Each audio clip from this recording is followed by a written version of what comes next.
माझी 20 वर्ष नामस्मरण आणि जे काय मी मेडिटेशन करायची, त्यामुळे माझ्या शरीरात हालचाल चालू झाली होती, हिलिंग.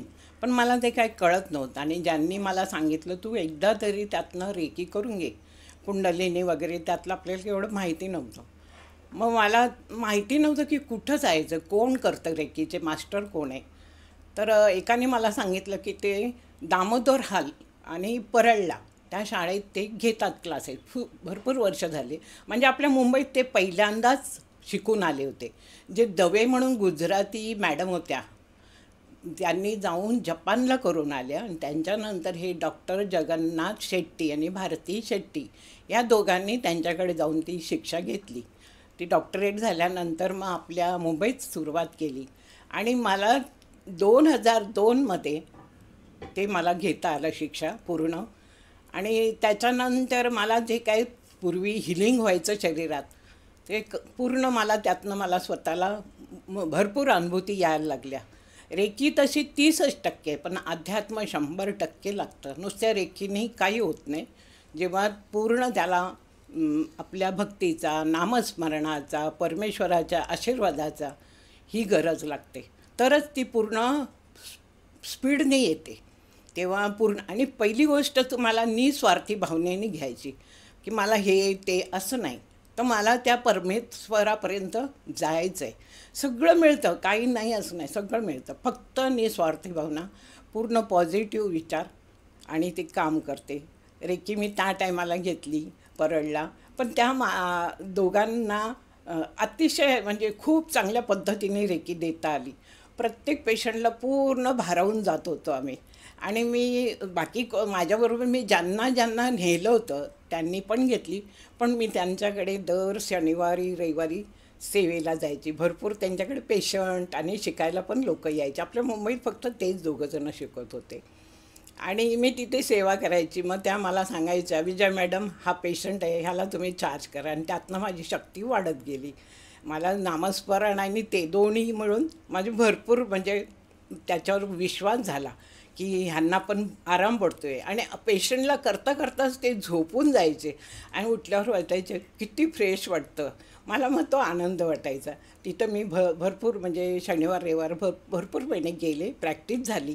त्याच्यानंतर मग मी माझं पूर्ण 21 दिवस स्वतःवर करून घेतली, कारण त्याची प्रॅक्टिस असते 21 दिवसाची. ती प्रॅक्टिस करून घेतली आणि मग त्याच्यानंतर मी माझ्या घरातले पेशंट चालू केले.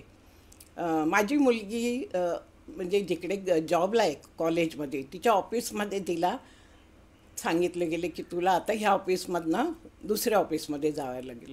ती मला घरी आल्यावर 5-5:30ला येते. मला म्हटली, "आई, मला नाही गं, तोच मला ऑफिस पाहिजे, मला नाही दुसरीकडे जायचं." तर म्हटलं ठीक आहे, कामं झाले रात्री की मी बघते. आणि मग मी रात्री बघितलं तिला. म्हटलं, "काय नाही, तुझी तीच जागा राहणार, तू काळजी नको करू." खुश झाली ती, कारण तिचं असं सेपरेट ऑफिस होतं ना. आणि तिला ते आता पहिल्यापासून तिथे असल्यानंतर असं बदली करणार म्हटलं की थोडं नाही पटत मुलांना. ते झालं.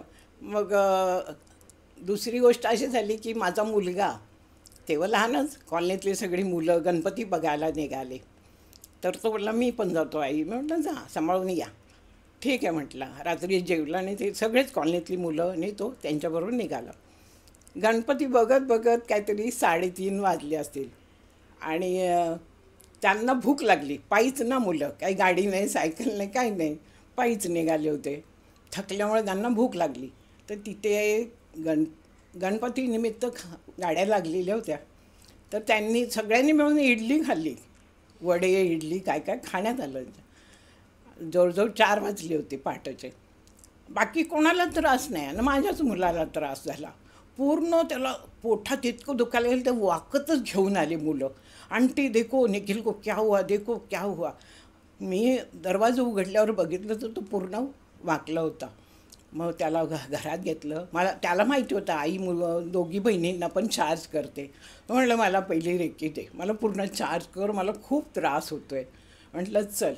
मुलं गेली. मग त्यांनी सांगितलं, "आम्ही तिकडे मैदानात गणपतीकडेच बसणार आहे, आम्ही काही घरी जाणार नाही. निखिल, तू जा, आराम कर." आला. मी त्याला फुल चार्ज केलं. फुल इतकं पॉवर सोडलं त्याच्यावर की त्याला उलट्या जुलाब एकसारखं सुरुवातच झाली. आतमध्ये जायचं बाहेर यायचं, आतमध्ये जायचं बाहेर यायचं, आणि पूर्ण त्याचा कोठा साफ झाला. ते काय असेल ते घाण गेलेली शिळं वगैरे काय सगळं स्वच्छ झालं, एकदम फ्रेश झाला. आणि लगेच आंघोळ करून म्हणतो मी जातो गणपतीकडे मैदानात. म्हटलं अरे आत्ता आलं तू, आराम कर ना, एवढे उलटे तुला. नाही नाही म्हटलं, मग माझे मित्र सगळे तिथेच आहे.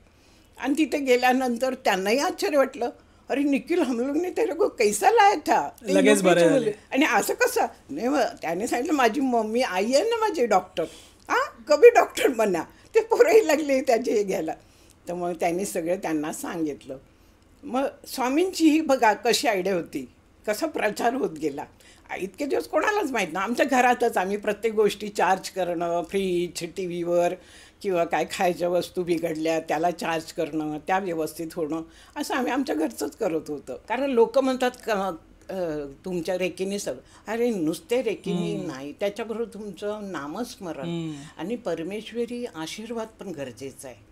त्याच्यातून तुम्हाला जर स्वतःचं करायचं आहे तर ठीक आहे, पण जेव्हा तुम्हाला वाटलं की बाहेरच्या लोकांचं करायचं, तर ते भयानक अनुभव आलेले त्या गोष्टीचे. मला ध्यानधारणा होती, त्याचा कुठेतरी मला त्यात उपयोग झाला. पण लोक ना कन्फ्यूज आहेत. आता त्यांना समजत नाहीये की आकाशिक रिडिंग घ्यायची, रेकी घ्यायची. तर ह्या दोन्ही गोष्टींमध्ये मला हे जाणून घ्यायचं की लोक रेकी कधी घेऊ शकतात, नाही तर त्यांना म्हणजे काय नीड असते त्यावेळी रेकी घेतील लोक. ज्यांना पूर्ण विश्वास आहे परमेश्वरावर, त्या शक्तीवर, त्यांनी घ्यावी. ज्यांच्या भावना विचार नकारात्मक आहे त्यांनी अजिबात घेऊ नका, मी तो म्हणते. ओके. कारण त्या वैश्विक शक्तीला तुम्ही नावं ठेवताल, काय उपयोग नाही, आणि दुसऱ्याला कन्फ्यूज करताल. तर असं करू नका. ज्याचे विचार चांगले आहेत, ज्याचं मन चांगलं आहे किंवा अध्यात्माचं आहे तो माणूस, त्यांनी जरूर घ्या, त्याला जरूर लाभ होईल. ओके. हां. आणि आकाशिक कसं आहे, तुम्हाला जे एक पर्टिक्युलर प्रश्नच विचारू शकता. ओके. तसं रेकीमध्ये नाही, ओपन आहे रेखा, पूर्ण रेखीत ओपन आहे. त्यात तुम्ही भरपूर काहीतरी जाणू शकता, हर एक गोष्टीत तुम्ही स्वतः पाहू शकता. पण तेवढी ताकद आणि तेवढी उंची तुम्हाला गाठावी लागते. तर तुम्ही म्हणताल आता मी घेतली, त्यात प्रॅक्टिस नसेल, पूर्ण विश्वास नसेल, काही होणार नाही. मग तुम्हाला स्वतःलाच कन्फ्यूज व्हायला, अरे ह्यातनं काय होत नाही, असं नाही. तर ती शक्ती तुम्ही आत्मसात करा, पूर्ण विश्वास ठेवा आणि स्वतःवर भरपूर करून घ्या. मुलांवर करा, घरात कोणत्या वस्तू, प्रत्येक गोष्टीतून ती तुम्हाला आयडिया येते. प्रत्येक गोष्ट, माझ्या टी व्ही बंद होत असला तर मी मुलं सांगायची याच्यावर सोडणंच, ती गंमतच वाटायची. मग त्याच्यावर सोडली की तो परत क्लिअर व्हायचा. ओके. हां. आणि कधी लाईट गेली घरातली, बघ ना गं कधी येणार आहे, मग ती आपण बघायची की अरे नाही आता उशीर होणार आहे, बराच वेळ लागणार आहे किंवा लगेच येणार आहे. बरं कुठं प्रवासाला चाललो तर त्या माणसाला तिथे पोचेपर्यंत व्यवस्थित जाईल का, काय अडथळा होईल का, काय संकट येईल का, ते सगळं दाखवते. पण त्याच्यासाठी तुम्हाला भरपूर अध्यात्माची शक्ती पाहिजे. नामस्मरण, पारायण, जप, ध्यानधारणा या सगळ्या गोष्टी. पण ओपन आहे, ती तुम्हाला हर गोष्टीतून मदत करते. ओके. हां. नाही, तुम्ही खूप छानपणे एक्सप्लेन केलं ताई की रेकी त्या माणसांनी घ्यायला हवी आहे ज्यांचा आध्यात्मिककडे जास्त ओढ आहे. जेव्हा आपले पूर्वी जे साधू 12-12 वर्षात ध्यानधारणा करायचे आणि त्यांच्यात इतकं पॉवर यायची की ते नुसतं त्या गोष्टी, कोणाला जर हात दाखवले की ती वस्तू जळायची किंवा पाणी जरी घेतलं आणि फेकलं तरी ते इतकी पॉवर येते त्यात. पण तुम्हाला ती ध्यानधारणा पाहिजे. त्यांची पूर्ण शरीरातली व्हायब्रेशन भयंकर कुंडलीने जागृत होणे आणि सगळं तुम्ही त्यातनं बघू शकता, मागचं पुढचं होणाऱ्या घटना. पण एवढं आहे की आपण देव नाही आहे. कोणत्याही गोष्टीत हात घालायच्या आधी परमेश्वराला प्रार्थना करायची आणि त्याशिवाय हात लावायचं नाही.